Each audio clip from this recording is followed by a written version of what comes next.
የብሌን ወላጅ እናት ነኝ። አረብ ሀገር ደግሞ ለስራ ሰርቼ ነው የመጣሁት። ልጅም በጣም ይልቋት ነበረ። አሁን ግን ስላገኘኋት በጣም ደስ ብሎኛል። በቃሽ። ዋናውን ነገር እኮ ነው የረሳሽው። ምን አይነት ነፈስ ዋና ያመጡብኝ? ቆይ እኔ ፊት እንደዚህ ትልናበሽ እዛ ያለሽ ምን አባሽ ይጡሽ ነው? አንቺ ነፈስ ስንቴ ነው የምነግርሽ? አረብ ሀገር ያለሽን ነገር አታሽ እኮ ነው የመጣሽው። እስካሁን ያለሽው ልጅሽን እየፈለግሽ ስለነበረ ነው። አሁን ልጅሽን አግኝተሻል። ጨርቄን ማቄን ሳትይ ከልጅ ጋር ትሄጃለሽ። አንቺ ነሽ ብሌን ማለት? እስቲ የናፈቁሽ እናትሽ እንደሆንኩ ላስመስል። ይቅርታ አድርጊልኝ። በጣም ከስንት ጊዜ በኋላ አገኘሽ።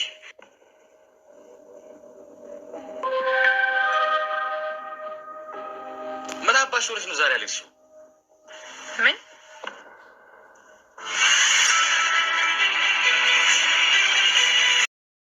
ብሌን ዛሬም በሚያሳዝን ሁኔታ አቶ ባይሉ አጭበርብረዋታል። እንግዲህ ያልወደደቻቸውን እናት የብሌን እናት በማስደረግም መታ ልክ እናት ስትጫወትም ነበረ። እስከ መጨረሻም ነገ ወደ መቀሌ እንሄዳለንና ተኛት ይኖርብሻል በማለትም እንቅልፏን ሀገር ሰላም ብላለች ትላለች። ብሌን ግን እንቅልፍ ሊወስዳት አልቻለም።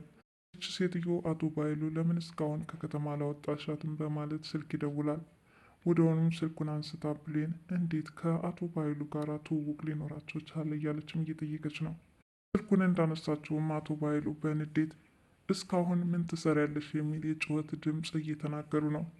በዚህ ሰዓት ብሌን ምን ስትለው ደንግጦ ስልኩን ዘግቶታል። ምናልባት ብሌን ራሷን የምትታደግበት አንድ አጋጣሚ ሊፈጠር ይችላል።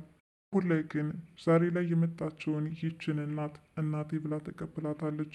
ወይዘሮ ገነት በበኩሏ ሌናውን ትታኝ ልትሄድ ነው፣ ጨለማው በላኝ እያለችን ፈጣሪዋን እየተማጸነች እና እያለቀሰች ነው። ምክንያቱም ከልጅነቷ ጀምሮ እያሳደጓት ልጃቸው እናቷን መርጣ ከከተማ ወጥታም ወደ ገጠር እንደውም በቀላሉ የማላይበት አካባቢ እንዴት ሊሆን ይችላል? እንዴትስ እችላለሁ? ብሌንን አጥቼ ይላሉ። እንግዲህ በዚህ ሁኔታ እየተላቀሱ ነው። ዳግም ከዚህ ሴረኛ ለማዳን እየተጣጣረ ቢሆንም ብሌን ዳግም ላይ የወሰደችው እርምጃ ግን በጭራሽ የሚያስቀርበው አይደለም። ለሁለታቸውም የተሳሳተ ንግግር እየተናገረች እንዲራራቁ አድርጋለች። በመጨረሻ ግን ሴራዋን ዳግም በደንብ ተረድቷታል። እሷን እንደወደዳትና እንዳፈቀራት አድርጎ ወደ ቡና ቤትም ይዟት ሄዷል። መጠጥ ሰክራ ችርስ ስትለው እሱ ግን አንዳች ተንኮል ያሰበባት ይመስላል። ቀሪዋ አስመስሎ ተከትሏት ይዟት የወጣው ቃል ምን ሊገጥማት ይችል ይሆን? መቼም ዳግም ዋጋዋን ሊሰጣት ካልሆነ በስተቀር የእውነት ወዷት እንዳልሆነ ሁላችንም የምናውቀው ነገር ነው። ምክንያቱም በሱ ልብ ያለችው ብሌን ነው። ብሌን እየተበደለች እሷን ከዚህ በደል ለማውጣትም ከጎኗ ሆኖ ሊያግዛት ቢፈልግ ቃል አማካኝነት የሰማችው ነገር ግን የዳግምን ነገር ለማዳመጥ ዝግጁ አይደለችም። እስኪ በዛሬው ክፍል 16 ምን አዲስ ነገር አለ? አብረን የምንከታተል ይሆናል። በባለፈው ክፍል ቃል የሰላም ልጅ መሆኗን ከሆነውን ይጋለጣል ስትል የብሌን ወላጅ እናት በቅርቡ መታ ልትተዋወቃት እንደምትችል በገነት አማካኝነት ወሬው ይመጣላቸዋል። ሆኖም ወዲያውኑ ደግሞ ፎቶግራፉን ስትመለከት ብሌን የእውነት እናት መስሏት በጣም ደስ ብሏታል። በዚህ የተደነባበረችው ቃልም በጣም አመሰግናለሁ በኃይሉ ከአሁናውን እውነት አወጣ ብዬ በጭንቀት እየተዋጥኩ ነበረ። ይችን ገረድ ጥሩ አድርገ ሰርተህላታል ስትልም ከአቶ ባይሉ ጋር እያወራች ከጀርባዋ ዳግም ይከታተላት ነበረ። እውነት እናቷን አገኘው ብላ እንዴት በደስታ እንደምትወርግ ልነግርህ አልችልም አለች። እንግዲህ ይህን ሁሉ ሲሰማ የቆየው ዳግም ብሌን ላይ አንዳች ወጥመድ እንደተጠመደባትም ያውቃል። ታዲያ ብሌንን አሁኑ መታደግ ይኖርብኛል በማለት የተፈጠረውን ነገር ሊነግራትም ዝግጅት ላይ ነበረ። ወላጅ እናት መምሰል እንዳለባት የተነገረችው ወይዘሮ አልማዝም ከአቶ ባይሉ ቢሮ ድረስ በመሄድም ማለት ያለባቸውን ነገር ከአቶ ባይሉ ፊደል እየቆጠሩ ነው።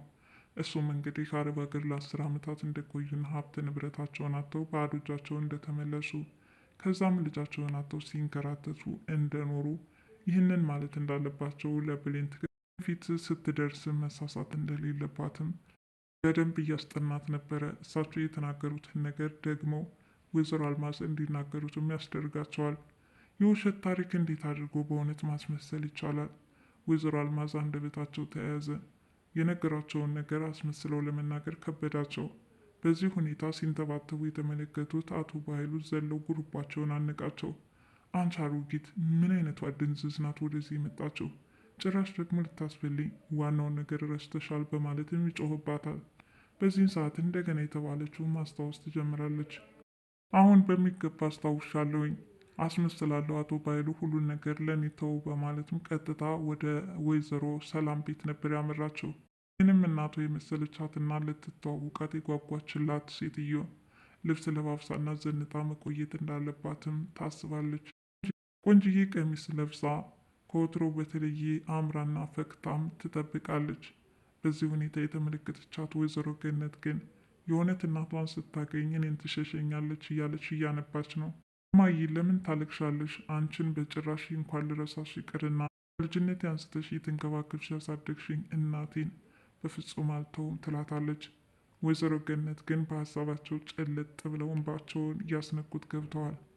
በሌላ በኩል ወይዘሮ ሰላምን ቢሆን እናትሽን ልታገኝ ነው፣ በጣም ደስ ይላል በማለትም እና ሀሳባቸውን ለብሌን ይለግሷታል።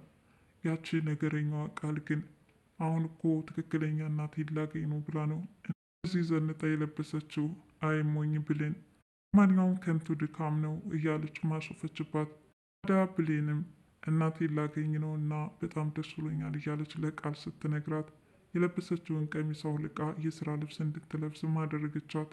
በቀጠራቸው መሰረትም ያቺ እናት ተብዬዋ ማለትም የምታስመስላ ወይዘሮ አልማዝ ወዲያውኑ ወደ ቤታቸው ትከሰታለች። ፊት ለፊት ያየቻት ቃልን ነበርና የኔ ብሌን ለስንት ዓመታት ጠፍተሽ ኖረሽ እንኳን ማገኘሽ በማለት ዘላ ተጠመጠመችባት። እያለቀሰችም ለማስመሰል ሞከረች። ቃል አስተያየት ግን ከወትሮ በተለየ ነበረ። ወይዘሮ ሰላም ግን ወይዘሮ አልማዝ ይቺ ብሌን ሳትሆን ቃል ናት፣ ሰው ልጅ ብሌን ሌላ ናት በማለትም በቀና ልቦናቸው ይናገራሉ። ወዲያውኑም ወይዘሮ ገነት ብሌንን ይጠሯትና ወደ ሳሎን ትከሰታለች። ከብሌን ጋር አንገት ለአንገት ተናንቀው ይላቀሱ ገብተዋል። አስመሳይ እናት ተብዬዋም ወይዘሮ አልማዝ አረብ ሀገር ለ10 ዓመት እየቆዩበት ሀብት ንብረታቸው እንደሌላቸው ከዛም በኋላ ከአረብ ሀገር መልስ ልጃቸውን እየፈለጉ እንደቆዩም ይነግሯታል። ብሌን በጣም ደስ ብሏታል። ትክክለኛ እናቷን ያገኘች መስሎም ስለታያት። ፊት ለፊት ያሉት ወይዘሮ ገነት ግን በእንባ እየታጠቡ ነው። እናም ወደ ገጠር ይዣት ልሄድ ነው፣ መቀሌ እንሄዳለን እያለችም ብሌን እንድትዘጋጅ እየተናገረች ነው። ብሌን ትክክለኛ እናቷ የመሰለቻትና በክፍለ ሀገር ልትሄድ መሆኗን ስታስብም ሳይከፋት አልቀረም። ቢሆንም ግን በሁለት ሀሳብ ተጠምዳለች። ወይዘሮ ገነትን ትቼ መሄድ አለብኝ።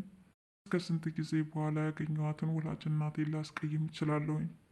ለማንኛውም ከስንት ጊዜ በኋላ ያገኘኋት ወላጅ እናቴን ከማስቀየም ተከትያት መሄድ ሳይሻል አይቀርም ትላለች።